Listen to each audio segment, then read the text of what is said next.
दोस्तों, पूर्व CJI D Y Chandrachud अब गुजरात लॉबी के सुर से अलग बात कर रहे हैं। उन्होंने एक बयान दिया जो कि अब सभी को चौंका रहा है और सबसे ज्यादा गुजरात लॉबी को इस बयान से टेंशन हो गई है।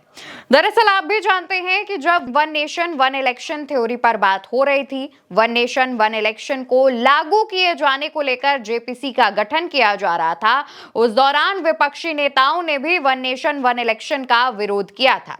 और इसी कड़ी में पूर्व सीजेआई डीवाई चंद्रचूड़ ने भी वन नेशन वन इलेक्शन की योजना पर चिंता जताई है। उन्होंने जेपीसी कमेटी से कहा कि छोटी और राष्ट्रीय पार्टियों के बीच बराबरी का मौका मिलना चाहिए। पूर्व सीजेआई डीवाई चंद्रचूड़ मानते हैं कि अगर वन नेशन वन इलेक्शन होता है तो इससे छोटी पार्टियां पिछड़ सकती हैं। हालांकि सरकार 2029 में एक साथ चुनाव कराने की सोच रही है ताकि चुनाव का खर्च कम हो और सरकारें विकास पर ध्यान दे सकें।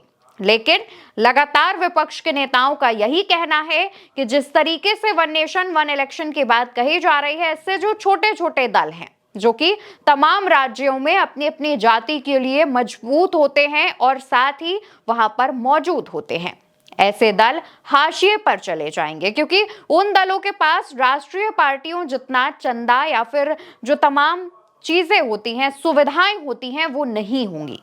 जिस वजह से इस बात पर पूर्व सीजेआई ने भी चिंता जताई है।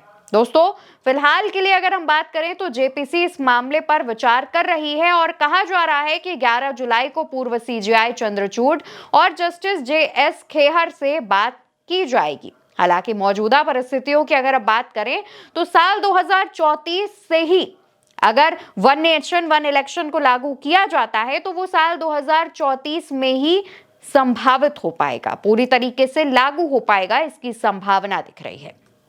कई पार्टियां शुरू से ही वन नेशन वन इलेक्शन का विरोध कर रही हैं। उनका कहना है कि इससे लोकतंत्र और संघीय ढांचे को नुकसान होगा, क्योंकि बड़ी पार्टियों के पास पैसा होता है जिससे वो चुनाव में आगे रहती हैं। विपक्ष लगातार इसी बात पर जोर दे रहा है। तो वहीं दूसरी तरफ सीजेआई पूर्व सीजेआई डीवाई चंद्रचूड़ का मानना है कि चुनाव प्रचार के नियमों को मजबूत करना चाहिए, खासकर पैसे के मामले में। सभी उम्मीदवारों के खर्च की सीमा तय की जानी चाहिए, लेकिन पार्टी के खर्च की भी सीमा तय होनी चाहिए। मौजूदा समय में बात करें तो उम्मीदवारों के खर्च की सीमा तो तय है, लेकिन पार्टियों की तरफ से खर्च की कोई भी सीमा नहीं है। इससे बड़ी पार्टियों को फायदा होता है। दूसरी तरफ छोटी पार्टियां उतना ज्यादा प्रचार प्रसार नहीं कर पाती हैं, क्योंकि उनके पास फंड की, पैसे की खर्च की कमी होती है। इस वजह से भी छोटी पार्टियों को नुकसान होता है। वहीं अगर हम one nation one election bill की बात करें तो यह बदलाव 2029 के लोकसभा चुनाव के बाद लागू होंगे और एक साथ चुनाव 2034 से शुरू की जाने की बात हो रही है। आजादी के बाद 1952 से 1967 तक देश में एक साथ चुनाव हुए थे, लेकिन बाद में लोकसभा और विधानसभाएं समय से पहले भंग होने लगी, जिससे चुनाव अलग अलग समय पर होने लगे। कई समितियों में एक साथ चुनाव कराने का समर्थन किया है, लेकिन इसमें दिक्कतें जो आनी है वो भी बताई हैं। तो वहीं दूसरी तरफ तमाम जो विपक्षी दल हैं, जैसे कि कांग्रेस और बाकी बड़े दल, वो लगातार वन नेशन वन इलेक्शन की थ्योरी का विरोध कर रहे हैं और कह रहे हैं कि भाजपा इसे अपने फायदे के लिए बनाना चाहती है। वहीं दूसरी तरफ जब इस मामले पर पूर्व सीजेआई डीवाई चंद्रचूड़ का बयान सामने आता है, जिसमें वो भी वन नेशन वन इलेक्शन की थ्योरी पर चिंता जताते हैं, तो ये सबसे ज्यादा हैरान कर देता है। दोस्तों, डीवाई चंद्रचूड़ के अगर हम फैसलों की बात करें तो वो तमाम फैसलों के लिए सुर्खियों में रहे हैं, लेकिन सबसे ज्यादा चर्चाओं में डीवाई चंद्रचूड़ तब आए थे जब उनके घर गणेश चतुर्थी के दिन प्रधानमंत्री नरेंद्र मोदी पूजा पाठ करने के लिए पहुंचे हुए थे।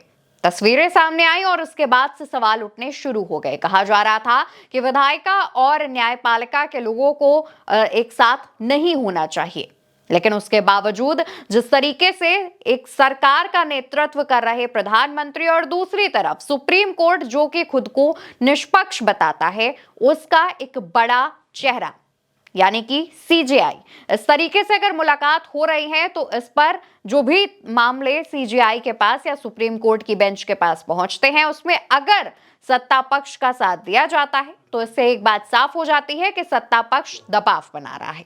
हालांकि तस्वीरें सामने आने के बाद विपक्ष ने भी लगातार सवाल पूछे थे। डीवाई चंद्रचूड़ भी जिस मंच पर पहुंचे थे उन्होंने उस मंच से सफाई देने की भरपूर कोशिश की थी, लेकिन उसके बावजूद जनता के मन में अभी भी डीवाई चंद्रचूड़ और प्रधानमंत्री मोदी के साथ की तस्वीर है और इस पर अभी भी अक्सर सवाल उठते रहते हैं। लेकिन एक बार जब डीवाई चंद्रचूड़ ने जेपीसी जो बनाई गई है वन नेशन वन इलेक्शन को लेकर के, इस पर जब सवाल उठाए हैं, चिंताएं जताई हैं, तो लोग उनकी इस बात का समर्थन भी कर रहे हैं। फिलहाल देखने वाली बात होगी कि डीवाई चंद्रचूड़ की इन चिंताओं का निपटारा किया जाएगा या फिर जेपीसी की बैठक में वो अपनी इस बात को रखेंगे और इसके समाधान का इंतजार करेंगे। आप क्या सोचते हैं? कमेंट में बताइएगा। फिलहाल के लिए इस खबर में इतना ही।